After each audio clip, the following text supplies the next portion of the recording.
దేవి నవరాత్రుల్లో అమ్మవారి కోసం ఎన్నో రకాల ప్రసాదాలు చేస్తుంటాం కదా.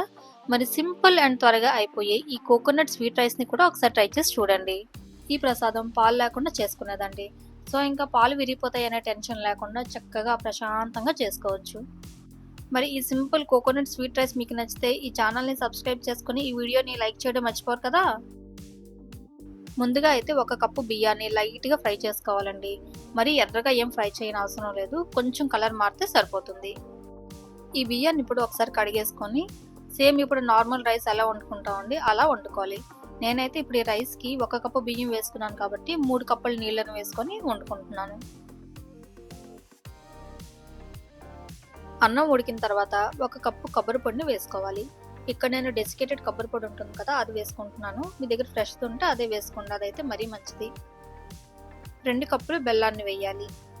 బియ్యం కొబ్బరి కలిపి 2 కప్పులు అయింది కదా, సో అందుకనేసి బెల్లాన్ని 2 కప్పులు వేసుకోవాలి. బెల్లం కరగడానికి కొంచెం నీళ్ళు వేస్తున్నాను. ఒక 2 మినిట్స్ మూత పెట్టేసుకుందాం. మూత పెట్టేసుకుంటే బెల్లం తొందరగా కరిగిపోతుంది.